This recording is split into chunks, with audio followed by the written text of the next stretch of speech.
It begins, as these stories often do, with something deceptively ordinary. A busy street, neon lights reflecting on rain-slicked pavement, and the smell of food drifting into the night air. But among the countless stories of late-night meals in Asia, there is one dish whispered about with unease. Locals will tell you in quiet voices, do not order it from certain stalls. We are about to follow the account of one man who did.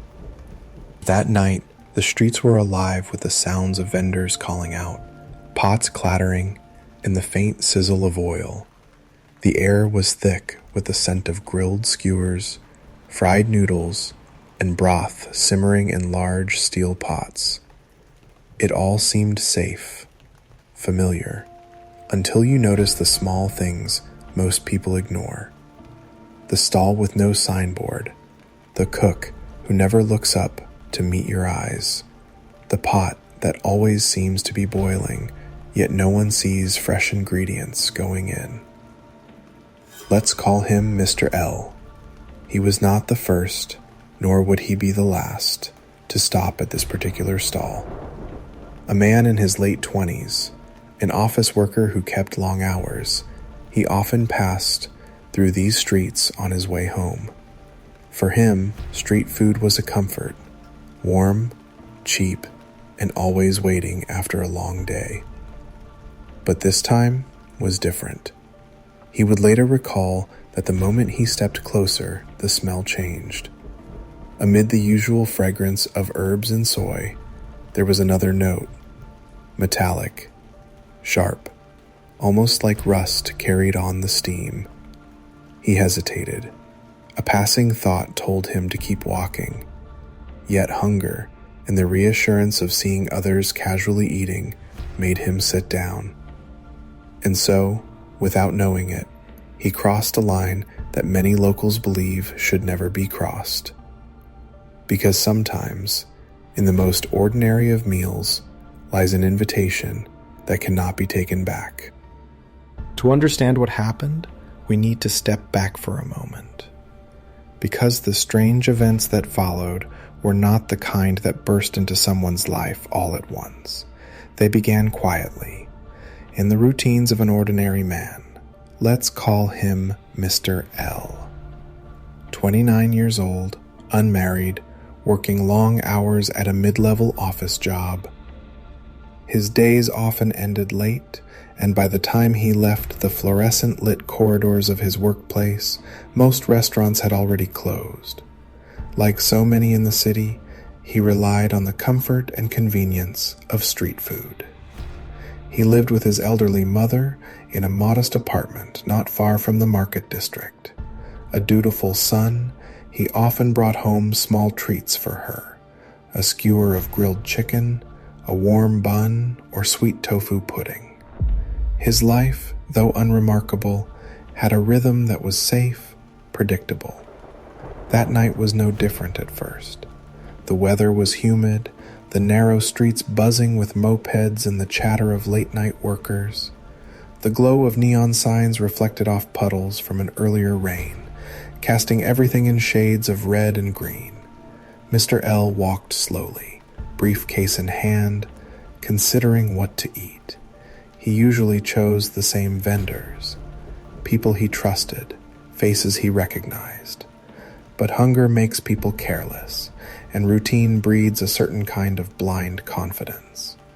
When he saw a stall he hadn't tried before, one offering a steaming pot of pork offal stew, he paused. The vendor, a man with a lowered head and a voice barely above a whisper, gestured for him to sit. Mr. L hesitated only a moment before placing his order. It felt like nothing more than a simple decision about dinner. Yet in hindsight, it was the first step into a story that would haunt him until the end. It was only the next evening, after that first bowl, that Mr. L noticed something unusual. The day itself had been unremarkable. Office work, the usual deadlines, the quiet train ride home. By the time he stepped off at his station, the city was winding down. Shop shutters rattled closed, leaving only the glow of street stalls and the hum of vending carts. He found himself once again passing the same food stall. The same simmering pot greeted him, its surface bubbling gently as though it had never stopped cooking. A faint mist clung to the air around it, catching the dim light of a single hanging bulb. He thought briefly of trying a different vendor, but convenience and a vague craving pulled him back. The stew arrived quickly, ladled into a plain ceramic bowl. Steam curled up into his face, bringing with it the same metallic scent he had noticed the night before. This time, he paid closer attention. Beneath the strong soy and garlic, there was a note that reminded him disturbingly of rusted pipes or blood. Still, he ate. Hunger can dull suspicion, and the bowl was warm and filling. He finished quickly, thanked the vendor with a polite nod, and left. That night, however, lying in his bed, he woke suddenly to a bitter taste on his tongue. His mouth was dry, coated with that same faintly metallic tang. He sat up, confused, and reached for the glass of water by his bedside. It was then he heard it, just for a moment. A faint clatter, as though ceramic had touched against wood.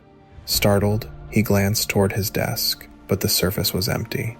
No bowl, no dishes, only his scattered papers. He told himself it must have been from a neighbor's apartment, thin walls carrying the sound. But as he lay back down, one thought lingered. The taste.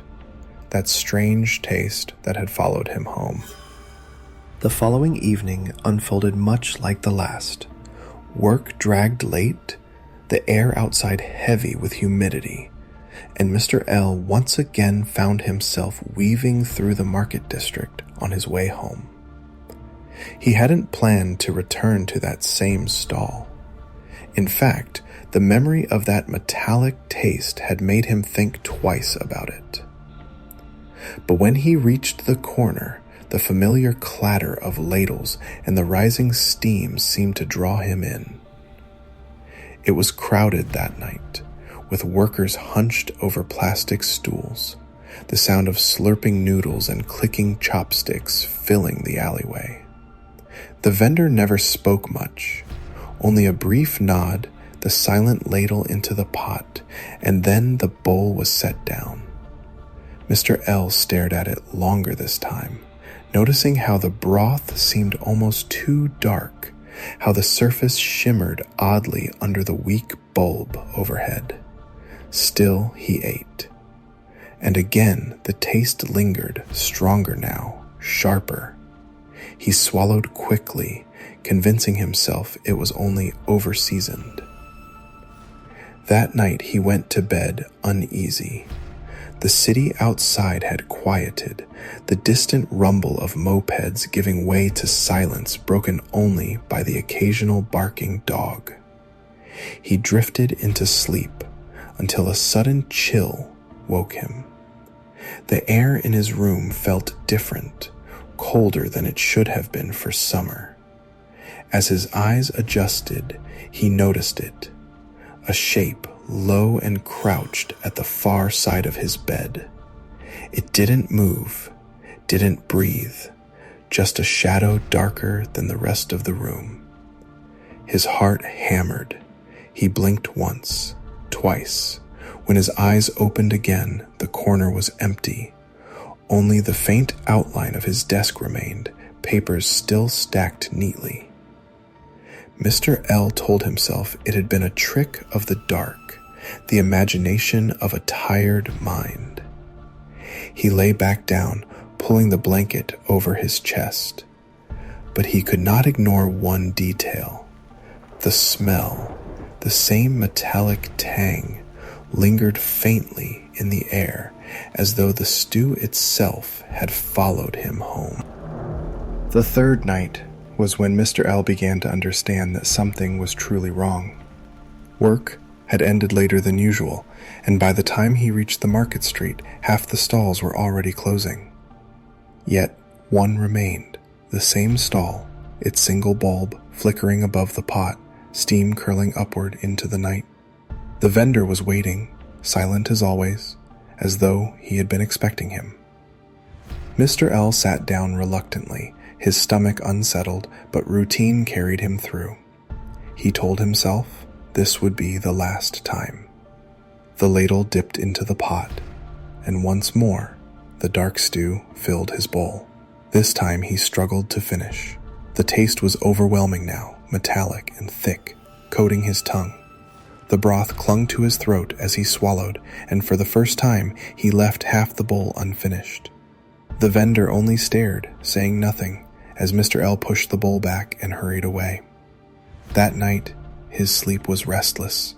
He tossed and turned, blankets tangled around his legs, until a sound woke him, a faint, wet slurping. So close it seemed to come from just beside his ear. He froze, his breath caught in his chest. Slowly, he turned his head. No one was there. The room was empty, lit only by the dim glow of a street lamp through the curtains. But the sound continued, a slow, deliberate slurp, followed by the scrape of something hard against wood. His desk, though in the shadows, seemed occupied. He could just make out the faint outline of a bowl resting there, though he knew he hadn't brought one home. Then came the touch. Cold, damp, almost sticky fingers brushed across his forearm. He jerked upright, gasping, and snapped on the light. Nothing. The desk was bare. His arm was dry, yet the smell, the unmistakable, metallic stench, hung heavy in the air. It was no longer just taste or imagination. The stew was following him. By the fourth night, Mr. L's unease had grown into dread. He had made a decision. He would not return to the stall again. Whatever craving, whatever convenience had drawn him before, it wasn't worth the strange taste, the restless sleep, the shapes in the dark. That evening he walked straight past it.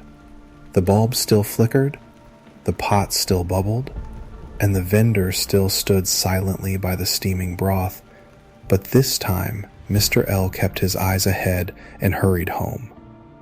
For the first time in days he felt relief. He made himself a simple dinner from the fridge, sat with his mother, and watched television until late. By the time he went to bed, he was almost convinced he had imagined everything. Almost. But when he awoke in the middle of the night, the relief shattered. On his desk, beside his scattered papers, sat a bowl. Ceramic, plain, filled with steaming stew.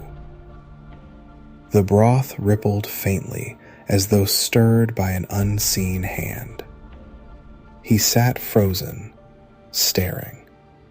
His mother couldn't have placed it there. She had been asleep hours earlier, and the kitchen, he remembered, was empty when he'd gone to bed. The smell filled the room now, thick and cloying, metallic, overpowering. His stomach turned as he rose slowly and approached the desk. The closer he came, the clearer the details. Bits of offal glistening under the dim streetlight filtering through the curtains, droplets of broth dripping down the side of the bowl and onto his papers. His hand trembled as he reached out. The bowl was hot, too hot to have been carried in by anyone unnoticed. Later, desperate for an explanation, Mr. L checked the small CCTV camera he had set up by the front door. Hours of footage scrolled by, yet not once did the door open. No one had entered. No one had left. And yet, the bowl had arrived. By now, Mr. L was no longer able to convince himself it was fatigue or imagination. The bowl had appeared in his locked apartment. The footage confirmed no one had entered. And yet, there it was, real, steaming, undeniable. The next day, pale and shaken, he confided in a neighbor he occasionally greeted on the stairwell. An older woman in her late 60s who had lived in the building since long before Mr. L was born. Let's call her Mrs. K. She listened quietly as he spoke. When he described the stew, the metallic taste, and the bowl that kept returning, her expression hardened. "You went to that stall, didn't you?" she asked, her voice low. Mr. L nodded slowly. Mrs. K looked around as though checking the empty stairwell for listening ears. Then, in almost a whisper, she told him what the younger residents never knew. Years ago, before the city redeveloped the district, the stall had been run by a family who sold offal stew during a time of famine. Food was scarce, meat expensive. Rumors spread that they had mixed pig blood with human remains scavenged from unclaimed bodies. Some claimed they had served the hungry dead along with the living. When authorities finally investigated, the stall vanished overnight. No one ever saw the family again, but the story lingered, passed from neighbor to neighbor. Anyone who ate from that pot would be marked. The spirits fed through the stew would not let their diners go. Mrs. K's final words chilled him. "You should never have finished that bowl. Once they've tasted you, they come back. Until you belong to them." That night, Mr. L returned home trembling, every shadow now suspect. The bowl was waiting on his desk again, still steaming as though freshly served. After hearing Mrs. K's story, Mr. L tried to change his habits. He stopped walking down the market street, taking longer routes home even if it meant arriving later. He no longer bought food from stalls, relying instead on supermarket meals. For a brief time, he believed distance would keep him safe. But the bowl followed. Each morning, he woke to find it somewhere new, balanced on the arm of the sofa, placed neatly on the kitchen counter. Once, even inside the refrigerator, steam still rising from the broth. His mother swore she never saw it appear, yet she grew frightened by the smell that now clung to their home, a sour, metallic stench that no amount of cleaning would erase. He tried throwing it away. He carried the bowl down to the dumpsters late at night, hurled it into the trash, and hurried back. Yet when he opened his apartment door, there it was, on the dining table, waiting, hot, fresh, as though it had never left. Sleep became impossible. Each time he drifted off, he woke to the faint scrape of chopsticks against porcelain, the sound of someone or something feeding in the dark. His body grew thin, his eyes hollow. His co-workers whispered about how sick he looked, but he said nothing. Then, 1 week later, he did not show up for work at all. His mother reported him missing. Police searched the apartment. Nothing seemed disturbed, except for one detail. On the bed, placed with deliberate care, sat a plain ceramic bowl. The stew inside still steamed, broth trembling as though it had just been stirred. Mr. L was never seen again. Stories like Mr. L's are not told in isolation. Across parts of Asia, food is not just sustenance. It is a vessel of memory, ritual, and belief. Certain dishes, especially those made from blood or organ meat, are tied to deep cultural taboos. In many regions, consuming blood is thought to blur the boundary between the living and the dead. Blood carries the spirit. To take it in, especially from unclean or unknown sources, risks inviting restless souls.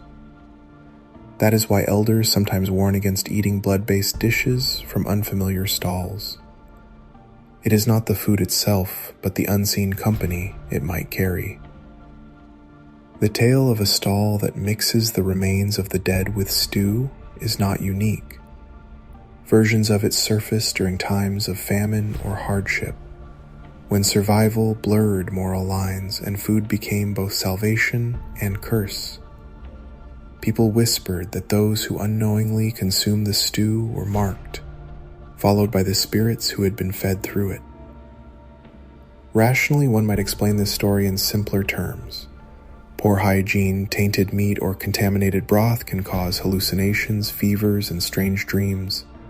The metallic taste could be explained by spoiled blood, the visions by exhaustion and stress.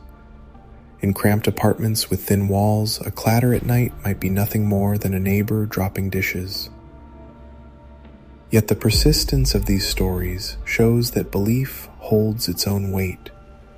For many, the question is not whether the tale is factually true, but whether it carries a warning worth heeding. Food is intimate. To eat is to trust. And when that trust is betrayed, something far more frightening than illness may take root. When we step back from Mr. L's story, we're left with a silence heavier than words. A young man, tired from work, stopping for a meal at a stall like countless others do every night. A choice so small, it felt meaningless at the time, yet it became the thread that unraveled his entire life. There are a few ways to interpret what happened.